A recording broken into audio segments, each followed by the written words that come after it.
Buen miércoles de Política Joven. Le agradezco a Natalia Torres, abogada constitucionalista, Meme Yamel, periodista, Sofía Otero, periodista, y Manuel Pedrero, también periodista, que estén con nosotros para hablar respecto a lo que sucede ya con Donald Trump en la Casa Blanca, la respuesta de México y lo que se viene al respecto. Bienvenidas, bienvenido. Gracias. Muchas gracias. A ver, Manuel, ¿cuál es el análisis de la situación que ves en torno a esta relación bilateral? Bueno, primero que nada no me voy a cansar de citar a Cita Rosa, que decía que qué tristeza a nuestro país cuando llega el amanecer, y creo que a México de nuevo le ha llegado la noche en un momento fundamental que en otras condiciones históricas exigiría unidad, algo tan sencillo como eso. Y ante la amenaza trumpiana, que no es más que otra cosa que hemos visto en el periodo 2016-2020, la primera mitad de ese periodo manejada terriblemente mal por Enrique Peña Nieto, y la segunda mitad de ese periodo, pues nada más tenemos a Andrés Manuel López Obrador convirtiéndose en el primer presidente de la historia de México en gritar 3 veces Viva México en el Garden Roses de la Casa Blanca. Sin embargo, cediendo ante los aranceles al acero. Se convirtieron en amigos cercanos. Yo diría que la relación de Andrés Manuel López Obrador con Donald Trump fue única en el mundo. Sí. Describe Trump, no yo, Trump, en su libro The Art of the Deal, escrito en 1987, que cuando tiene a un rival sobre la mesa, si es débil, lo aplasta. Si es fuerte, negocia con él. Y hasta el día de hoy no veo relaciones fracturadas con el gobierno de los Estados Unidos en ninguna de sus facetas. ¿Pero no fue subordinación el acceder a blindar la frontera sur a cambio de que quiten los aranceles? Pues tampoco considero que sea subordinación por parte del gobierno de los Estados Unidos entender que si hubieran entrado esos aranceles, se hubieran elevado en un 35% los costos de los automóviles que consumen los estadounidenses en territorio mexicano. Creo que si México no entiende pronto, y me refiero a ese México del 18%, ese México chiquito que ha escogido ponerse del lado de los Mussolini, y no es una exageración, ¿cómo ser exagerado cuando se ve al hombre más rico del mundo, también siendo aliado del presidente Trump, me refiero a Elon Musk, hacer un saludo neonazi? Baja la mano porque te van a tomar foto. No, sí, tal cual. No, para nada. Muerte al nazismo y a los nazis no se les negocia, se les enfrenta. Pero tal cual así me explico por qué Acción Nacional tiene tanta simpatía con Elon Musk. Porque nacieron justamente como un partido nazi. Se opusieron a la expropiación petrolera en 1939 y los fundamentos y las bases de Acción Nacional nacen con grandes simpatías a Adolfo Hitler. En un momento más abordamos respecto al papel de la oposición en todo esto. Natalia. Creo que si el mensaje va a ser de unidad, me parece que es importante que también en México encontremos ese mensaje de unidad. Yo algo que no concibo y que no lo voy a hacer nunca es como ciertos miembros de la oposición han estado de acuerdo en estas invasiones o en estas amenazas de invasión por parte de Trump, olvidando por completo, uno, su patria, y dos, que están muy buenos para decir y hablar de populismo y estar en contra del populismo y de políticas insensatas y de políticos que lo único que quieren es este negocio clientelar, pero lo aplauden porque alguien es de derecha. Eso a mí me impresiona, no lo comparto, estoy completamente preocupada. Creo que en términos generales todas las amenazas de Trump no son para menos y no son para no preocuparnos. E insisto, y lo hemos platicado en esta mesa muchas veces, viene un Trump distinto, viene un Trump recargado, un Trump que no le va a pesar la mano, que no le va a temblar la mano, y ya lo está haciendo. Entonces, creo que la postura que ha tenido la presidenta ante las amenazas ha sido buena. A mí esta frase de coordinamos pero no nos subordinamos me encanta. Me parece extraordinaria. Sin embargo, a mí me preocupa, de entre todas las cosas que ha dicho, un poco insensateces y un poco estas políticas populistas, me preocupan 2 temas. Uno, absolutamente todo lo que haga de aquí en adelante va a estar apoyado por un argumento que no sé si les vaya a sonar familiar, pero legitimidad. Lo que haga Trump. Lo que haga Trump. Okay. Lo que, evidentemente, respecto a Estados Unidos, ¿no? Entonces, independientemente de la violación terrible que está haciendo en materia de derechos humanos, que no le importan, y eso nos lo ha dejado claro no solamente durante este periodo, sino los 4 años pasados, independientemente de eso, él tiene un argumento muy poderoso, que es la legitimidad. Absolutamente todas las decisiones que tome, violen derechos o no, sean extremas o no, ¿sí?, van a ser con un fundamento en la legitimidad. El pueblo me escogió. Y el pueblo está esperando que les cumpla. Y él no va a querer perder sus cámaras y lo va a hacer. Yo de eso estoy convencida. Meme. una legitimidad que también tiene México. El gobierno de México tiene exactamente ese mismo argumento. La presidenta Claudia Sheinbaum tiene exactamente ese mismo poder. Entonces, retomo un poco también lo que decía Manuel y lo que dice Natalia, es exactamente el punto. Llega un Trump sí 2.0, claro, y llega a enfrentarse no con un gobierno que no tiene legitimación como en su momento fue el de Felipe Calderón, sino que tiene un gobierno que sí tiene una legitimación incluso mayor a la de su primer periodo. Ese es por un primer escenario. Entonces estamos ante una pelea de socios, completamente socios, que sus economías están interconectadas, dependen una de otra. Para el caso de Estados Unidos, México ha sido un gran aliado para lograr diversificarse dentro del mercado y competir ahí un poco con este gran mercado asiático. México ha sido un socio estratégico para ello. México ya desplaza incluso a Canadá como socio comercial de Estados Unidos, lo cual no es menor. En cuanto a las amenazas de Donald Trump, claro, él justamente va a llegar con el discurso de aquí les estoy cumpliendo, pero cumpliendo ¿hasta qué punto? ¿Qué es lo que realmente firma Donald Trump en sus primeras órdenes ejecutivas? El Golfo de México, claro, dentro de Estados Unidos. Claro. Nada más. Y vemos cómo ya hay un poco de reacciones de ciertos simpatizantes pro-Trump de Estados Unidos, podcasters y demás, que hasta cuestionan a Google por no haberle cambiado el nombre al Golfo de México. Bueno, eso nunca va a pasar. Si tan solo se metieran a leer el contenido real de la orden ejecutiva firmada por Trump, pero entre los males es el mejor, ¿no? Evidentemente. Es como el Río Bravo, Río Grande. Funciona exactamente igual. Creo que lo único que realmente nos preocupa es exactamente el asunto migratorio. ¿Qué tanto va a deportar Donald Trump? Entendiendo que sí es un mandato distinto al primero. Con la imposición del Remain in Mexico. Con la imposición del Remain in Mexico, al cual México se sigue negando, pero es una lucha de dos factores. México dice, ok, vienen estas deportaciones, perfecto, tenemos este plan, México te abraza, un plan integral que tiene sus desafíos, pero es un plan integral. Y Estados Unidos dice, los voy a deportar. Hoy el gran cambio es, voy a poder hacer redadas en tu trabajo, en hospitales, en iglesias, en donde se me ocurra. Pero también el reto está para Estados Unidos. Eso no solamente viene el decreto, claro, pero en la ejecución, el recurso que tienen que destinar a Estados Unidos no solamente es un recurso de vayan y hagan lo que quieran. Tienen en este momento que trabajar con lo que tienen, y lo que tienen es insuficiente para las deportaciones que tiene planeadas hacer Donald Trump, al menos en el futuro inmediato. Entonces, tomo el ejemplo del Golfo de México y de cómo fue su decreto para ver que quizás no nos estamos, sí, evidentemente un Trump recargado, pero no un Trump que desconocemos, sino un Trump que sabe quién es su mercado, sabe quiénes son los que lo siguen y también sabe que les puede cumplir simplemente firmando un decreto aunque el contenido sea distinto. Pero que también sabe que empezó la cuenta regresiva, que no tiene otro mandato que va a poder tener para perpetuar su legado y que lo que no haga desde el día 1 ya no lo va a poder hacer. Y entonces Donald Trump no va a escatimar, Donald Trump no se va a detener por recursos para poder deportar a las millones de personas, Donald Trump no se va a detener por si viola o no derechos humanos, y Donald Trump sabe que tiene la responsabilidad en él de pasar a la historia como el presidente más importante de Estados Unidos, y actuará en consecuencia. Claro, ¿y qué pasará con el Poder Judicial, por ejemplo, en Estados Unidos, la Corte en Estados Unidos? Vamos ahorita en un momento. Esa Sofía. arreglamos el de aquí. Y ya después ven. Espérate. Adelante, Sofía. Hablando justamente de la Corte en Estados Unidos, ese es un punto clave. Donald Trump sí llega como una persona distinta a este segundo mandato porque no tiene contrapesos. Como ya mencionaban, tiene la legitimidad. No solamente ganó la elección, ganó el voto popular, ganó las dos cámaras.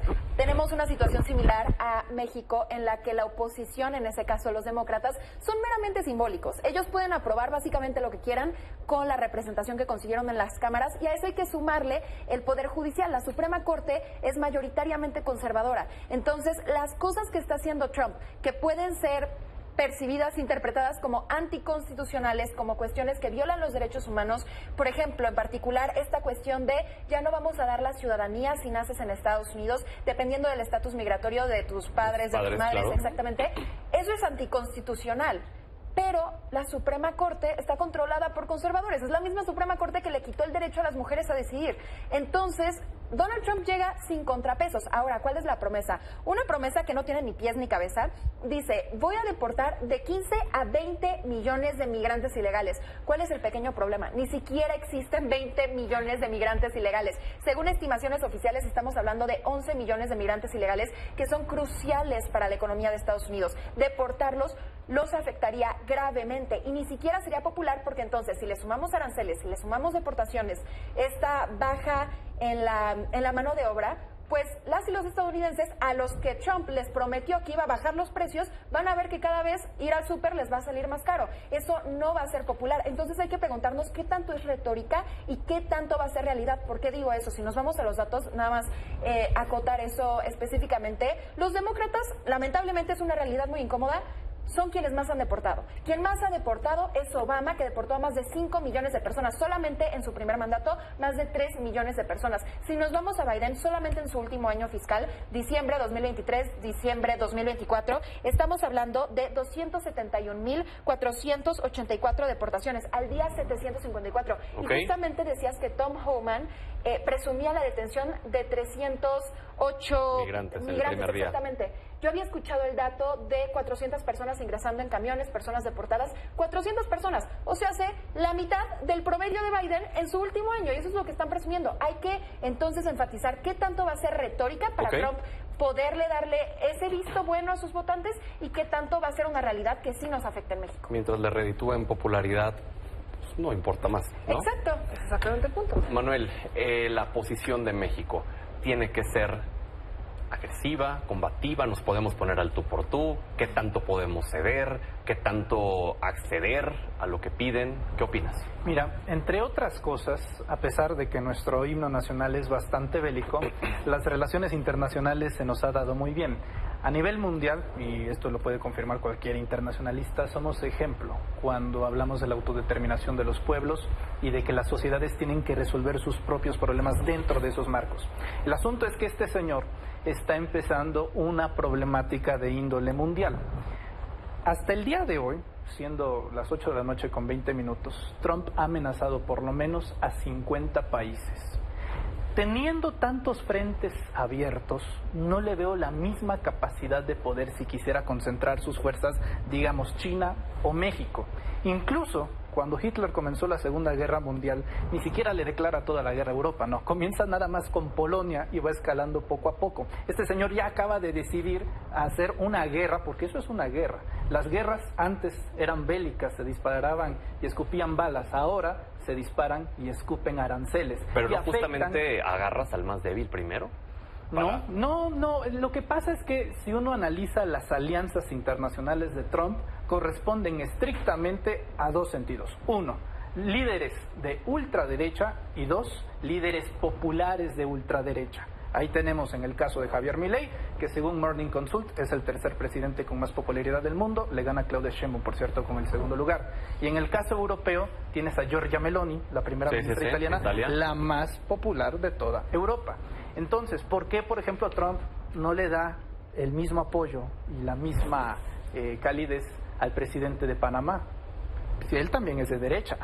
Pero como hay intereses en torno al canal, entonces ahí sí podríamos aplicar la lógica de la debilidad. Trump no creo que le esté apostando firmemente a aliados internacionales sólidos, porque cuando empiecen a quemarse las papas, yo no veo a Argentina saliendo a defender a los Estados Unidos, a pesar de que su presidente, este triste monigote, que ha decidido seguirle la pista a las acciones que ha tomado Trump, se sale de la Organización Mundial de la Salud y del Acuerdo de París, y es lo mismo que está haciendo en el caso de Javier Milei. ¿Qué es lo que ha decidido México? Y creo, voy a decir algo fuerte, México puede convertirse en el faro del mundo, porque la actitud de Claudia Sheinbaum ha sido reconocida por todos. En España la idolatran justamente por haber hablado del tú al tú. Y si uno revisa el cambio de estrategia y de discurso de Justin Trudeau, se dará cuenta que es básicamente un plagio de la actitud de Claudia Sheinbaum después de haberse subordinado en Mar-a-Lago. Natalia. Yo creo que respecto de esta contestación y de cómo en general se está manifestando México en contra de todas las amenazas, a mí me gusta, pero tengo una observación como muy concreta. Tema de aranceles. Contestar ante estas amenazas como, pues yo también te pongo, me parece que no podemos irnos hacia ese lado, porque a pesar de que sí somos para Estados Unidos un socio comercial importante, no lo somos en la misma magnitud.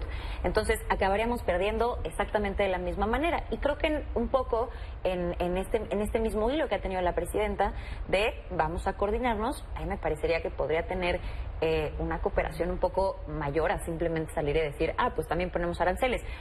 oye, así no funciona. Nosotros, Estados Unidos no es un país exportador, nosotros sí, exportamos el 80%, Estados Unidos no, para nosotros representa un 33% más o menos del Producto Interno Bruto, para Estados Unidos representa un 6%. Hay diferencias. No me parece que sea la mejor idea. Eso en cuanto a aranceles. Para todo el tema de migración, me gusta mucho esta visión humanista, me gusta mucho el decirle a nuestros hermanos inmigrantes que estamos con ellos y decir, oye, cuando regresen voy a darles 2,000 pesos y voy a estar aquí. Me parece una gran idea. ¿Cómo lo vas a hacer? Creo que tiene muchos retos. A mí me parece económicamente insostenible, sobre todo cuando piensas que aquí en México, viviendo en México, tienes a 50,000 millones de mexicanos que no están inscritos en el Seguro Social, que no tienen educación. Híjole, lo veo complicado. Me gusta y quiero ser optimista frente a este tipo de propuestas. No las veo económicamente sostenibles. Meme. Creo que lo que va a ser sostenible ese tipo de políticas es la coordinación entre los estados. Me preocupa, por ejemplo, el caso de Chihuahua, que la propia gobernadora ha dicho que ahí no quiere a los migrantes. Y estamos hablando de Chihuahua, un estado fronterizo, está Ciudad Juárez. Entonces, aquí creo que lo que va a ser clave para que esta estrategia funcione es justamente esa coordinación y además el seguimiento. Porque no es nada más el te voy a dar los 2,000 pesos, es te voy a reintegrar a la actividad económica mexicana, algo para lo que los empresarios evidentemente están agradecidos. ¿Por qué? ¿Qué pasa con la mano de obra migrante que va a llegar a México? Es mano de obra ya especializada y ellos ya son bilingües. Entonces, ¿qué es lo que van a recibir los empresarios que estén empleando a los migrantes? Obviamente van a recibir una mano de obra especializada, lo cual va a ayudar a mejorar sus procesos. Eso es un ganar para México, claro. Obviamente, por ejemplo, pensemos en aquellas personas que tienen, supongamos, 40, 50 años, que en este momento tienen problemas porque dicen, es que a mí ya no me contratan, que nunca se fueron de México, pero aquí están. Evidentemente ahí tienes ese mismo vacío, como en el tema de salud. ¿Qué pasa entonces con los mexicanos que no están todavía inscritos? Obviamente son retos que tiene que ir atendiendo el gobierno de México entre los que están acá e ir equilibrando. Pero algo que a mí me interesa mucho poner sobre la mesa es un poco lo que estaban diciendo en el caso de Estados Unidos y lo que mencionabas hace un rato. Este es el segundo mandato de Estados Unidos de Trump y él quiere trascender. Esa trascendencia, evidentemente, los frentes que está abriendo, por muchos que sean, son frentes muy grandes. ¿Hacia dónde le tira? Vencemos en esta política de salirse del Acuerdo de París o de fortalecer el tema de los empresarios que están ampliamente relacionados con los combustibles, el petróleo y demás. ¿Hacia qué países está volteando a ver? A países que son mayoritariamente de izquierda, son a los que le está aventando la bomba, porque son los que están protegiendo su soberanía. ¿Qué pasa con el caso de Argentina? Ya lo tiene en la bolsa. Argentina es estratégico para Estados Unidos en materia de inteligencia artificial, en donde está Elon Musk. O sea, lo que está buscando hacer Estados Unidos ya no solamente es una conquista de Estados Unidos y quedar bien, es realmente una conquista internacional para intereses corporativos. Sofía. Sobre las medidas del gobierno de México por estas amenazas de Donald Trump, el tema migratorio, más allá de que sea insostenible, me parece que es insuficiente. Esta idea de la tarjeta del bienestar paisano, darle 2,000 pesos a las personas básicamente para que se puedan trasladar a sus lugares de origen. A ver, muchas personas se fueron de Estados Unidos precisamente porque no pueden regresar a sus lugares de origen. Otro punto, dice que van a implementar esta campaña México te abraza y entonces van a inscribir a las y los migrantes a todos los programas sociales del gobierno y en particular enfatizan que los van a inscribir para que se garantice su acceso a los servicios de salud. Cuando hace apenas unos días la propia presidenta nos aseguró en la mañanera que claramente hay un desabasto y que ella, quién sabe cómo, pero lo iba a resolver en solamente 2 meses. Entonces, hay un desabasto. Una estrategia, quién sabe cómo. Si hay una estrategia para hacerlo. Que no logró AMLO, pero ella sí va a poder ahora en solo 2 meses. Vamos a tener una mesa seguramente en 2 meses y seguramente no se va a ver arreglado el desabasto. Ojalá esté equivocada. Pero el tema es que se dice que les van a dar estos 2,000 pesos, insuficiente, nuevamente personas desplazadas por la violencia. Pero además los van a trasladar directamente a sus hogares con más de 181 camiones. Esos 2,000 pesos no son para que ellos compren un boleto de camión y se trasladen. Esos 2,000 pesos son para el esfuerzo de traslado. Si la razón por la que te fuiste es por amenazas del narco, porque no puedes regresar. Ese es el reto. Ese es justamente el reto. Quizás no regresarán a sus lugares de origen, pero se instalarán en otros. Ahí es donde está el vacío. Quizás. Ese es el vacío que va a entrar. Muchísimos vacíos. No me parece suficiente. No hay suficientes albergues. No hay suficientes albergues para los y las mexicanas que podrían ser deportadas, mucho menos para todos las personas de otros países. A ver, nos quedan 2 minutos, 30 segundos cada quien. Quiero retomar solo rápido el tema de la oposición. La oposición está pidiendo una unidad. ¿Qué tanto es un oportunismo ante la situación y qué tanto hay la necesidad siquiera de que la presidenta los tenga que escuchar. 30 segundos, por favor. Decía Mark Twain que la historia no se repite, pero sí rima, y es que antes eran los Juan Nepomucenos, antes eran los Miramón, antes eran los conservadores del siglo XIX buscando a Maximiliano, hoy es Ricardo Anaya pidiendo un TEMEC de seguridad, parece que se le olvidó la Operación Mérida, hoy es una Lili Telles solicitando la intervención militar, hoy es toda la oposición. No necesita unidad nacional una sociedad que no está polarizada. Claudia Sheinbaum, insisto, cuenta con el apoyo de 8 de cada 10 mexicanos, sobran no los rostros y los entonces. no. ¿Para qué queremos a gente como Alejandro Moreno y a Marco Cortés al lado para una situación de soberanía nacional? ¿Los necesitan o no, Natalia? Desafortunadamente, lejos de necesitar o no, me parece que para ser, y me refiero solamente al discurso de la presidenta, para ser la presidenta representas a todo el pueblo y eres presidenta de México. Puede que sí sea oportunismo y lo creo, o sea, estoy bastante convencida, pero a eso aquí en México se le llama política. Pero no tiene la necesidad la presidenta de escucharlo. Necesidad no, pero si tu discurso es unidad para Estados Unidos y unidad en términos internacionales, me sorprendería que no la tuvieras aquí en México. No estoy de acuerdo en que tendríamos que estar exactamente igual de polarizados que Estados Unidos para entonces poder tener un discurso de unidad. Híjole, no me lo parece. Creo que en ese mismo sentido sería efectivo que Trump también percibiera no solo una mandataria fuerte, sino un pueblo fuerte. Y tener mínimo ese discurso a mí me parece que podría ayudar por parte de la presidenta. Tú dices que sí los escuchan entonces. Yo, por supuesto, claro. Meme. Ni siquiera la oposición está unida en sí. Entonces, hablando de los partidos políticos, a quien tiene que escuchar la presidenta y con quien tiene que generar acuerdos son con los gobernadores, con los presidentes municipales, que hay presidentes municipales de oposición, hay gobernadores de oposición, y es lo que está haciendo. Son con los ejecutores con los que hay que generar una opinión. Que los propios ejecutores no están unidos con sus propios partidos políticos. En los legisladores votan de una manera y los ejecutores actúan de otra. Entonces, a quien tiene que escuchar es aquí. Sofía. Dejándolo brevemente, Claudia Sheinbaum no necesita los aplausos de la oposición y la oposición no se ve bien aplaudiéndole.